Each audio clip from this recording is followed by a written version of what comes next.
অধিকাংশ রাজনৈতিক দলগুলো নির্বাচন ব্যবস্থা সংস্কারের অংশ হিসেবে সংখ্যানুপাতে নির্বাচন ব্যবস্থা বা পিআর পদ্ধতির পক্ষপাতী। তবে বৃহৎ রাজনৈতিক দল বিএনপির অবস্থানের বিপক্ষে। নির্বাচন ব্যবস্থা সংস্কারের প্রশ্নে অধিকাংশ রাজনৈতিক দল সংখ্যানুপাতিক প্রতিনিধিত্বমূলক নির্বাচন বা পিআর পদ্ধতিতে ভোটের দাবি তুলেছে। এখনো পর্যন্ত এনসিপি, জামায়াত ইসলামী, ইসলামী আন্দোলন বাংলাদেশ, হেফাজত ইসলাম, গণ অধিকার পরিষদ, এবি পার্টি, কমিউনিস্ট পার্টি সহ অধিকাংশ রাজনৈতিক দলই আনুপাতিক পদ্ধতিতে ভোটের পক্ষে। তবে এই দাবির বিপক্ষে অবস্থান নিয়েছে বিএনপি। পিআর পদ্ধতির নির্বাচন কি এবং প্রচলিত নির্বাচন ব্যবস্থার সাথে এর পার্থক্য কোথায়? বাংলাদেশের প্রচলিত নির্বাচন ব্যবস্থার নাম ফার্স্ট পাস্ট দ্য পোস্ট। এ ধরনের নির্বাচনী ব্যবস্থায় একজন প্রার্থী বা একটি দল কোনো একটি নির্দিষ্ট সংসদীয় আসনে সংখ্যাগরিষ্ঠ ভোট পেয়ে নির্বাচিত হন। অন্য কথায়, যে প্রার্থী বা দল অন্য সবার চেয়ে ভোট বেশি পায় তিনি সেই আসনে বিজয়ী হন। এটিকে একক বিজয়ী পদ্ধতিও বলা হয়ে থাকে। ধরা যাক বর্তমানে পদ্ধতি, জাতীয় নির্বাচনে একটি আসনে মোট ৪ জন প্রার্থী ৪টি দল থেকে নির্বাচন করছে। এই নির্বাচনে ভোট পড়েছে ৯০%। এর মধ্যে প্রথম, দ্বিতীয়, তৃতীয় জন প্রার্থী ২০% করে ভোট পেল, আর চতুর্থ প্রার্থী পেল ৩০% ভোট। বর্তমান পদ্ধতিতে অনুযায়ী চতুর্থ প্রার্থী এই আসন থেকে সংসদ সদস্য নির্বাচিত হবেন, আর বাকি ৩টি দলের ৬০% ভোট তেমন কোনো কাজে আসছে না।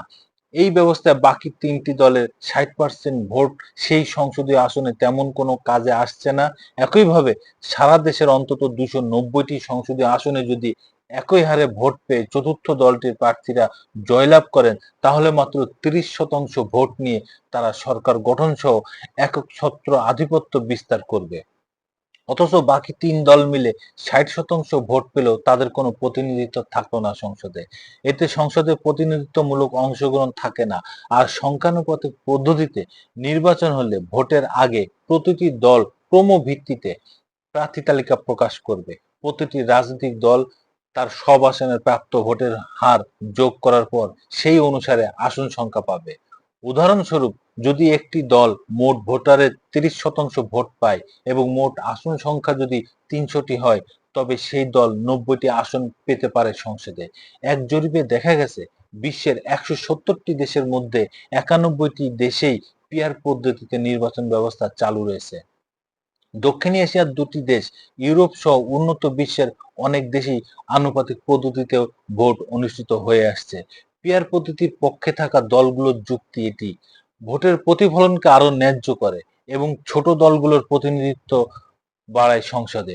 অন্যদিকে বিএনপি কেন পিআর পদ্ধতিতে নির্বাচন চায় না, তারা যথাযথ কোনো মত দলীয়ভাবে প্রকাশ করা হয়নি এখনো, সেটাই বলছে। তবে এই ব্যাপারে বিএনপির স্থায়ী কমিটির সদস্য সালাউদ্দিন আহমেদ ও ভাইস চেয়ারম্যান শামসুজ্জামান দুদু গণমাধ্যমে নিজস্ব মতামত ব্যক্ত করেছেন।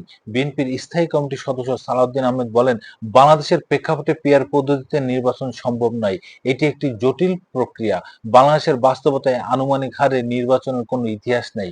আনুপাতিক হারে নির্বাচনের ক্ষেত্রে কোনো সংসদীয় এলাকার ভোটাররা জানবেই না যে কে হবেন তাদের এমপি। তাছাড়া এমপির কাছে যাবেন, সেই জন্য তারা নির্ধারিত কোনো ব্যক্তিকে খুঁজে পাবেন না বলেও জানান তিনি। বিএনপির এই নীতি নির্ধারক বলেন, আনুপাতিক হারে নির্বাচনের কথা যারা বলছে তাদের একটা উদ্দেশ্য আছে, হয় নির্বাচন বিলম্বিত করা অথবা বাংলাদেশের নির্বাচন না হওয়া তাদের উদ্দেশ্য হয়ে থাকতে পারে বলে মন্তব্য করেন তিনি। বিএনপির আরেক সিনিয়র নেতা দলের ভাইস চেয়ারম্যান শামসুজ্জামান দুদু সম্প্রতি এক টেলিভিশন টক শোতে পিআর পদ্ধতির বিষয়ে দ্বিমতের কারণ কি এমন প্রশ্নের মুখোমুখি হন। উত্তরে তিনি বলেন, প্রচলিত নির্বাচন পদ্ধতি বিতর্কিত নয়, তাহলে আমরা কেন নতুন পদ্ধতিতে যাব? যুক্তিতে তিনি প্রচলিত নির্বাচন ব্যবস্থায় বাংলাদেশের মানুষের অভ্যস্ততা, নতুন পদ্ধতির নির্বাচন ব্যবস্থার জন্য সবকিছুই নতুনভাবে তৈরি করার চ্যালেঞ্জের কথা বলেন। সাথে প্রচলিত ব্যবস্থায় দাবির পক্ষে থাকা রাজনৈতিক দলগুলো সুবিধা করতে না পারায়, একই সাথে প্রচলিত নির্বাচন ব্যবস্থায় দাবিটির পক্ষে থাকা রাজনৈতিক দলগুলো সুবিধা করতে না পারায় নতুন পদ্ধতিতে তারা নির্বাচন করতে চাচ্ছে, যাতে করে তারা সংসদে যেতে পারে বলেও জানান তিনি। এদিকে ঐক্যমত্য কমিশনের আলোচনায় পিআর পদ্ধতির ইস্যু এখনো আসেনি। এলে এই ব্যাপারে দলীয় অবস্থান থেকে আলোচনা হবে বলে জানিয়েছেন সালাউদ্দিন আহমেদ।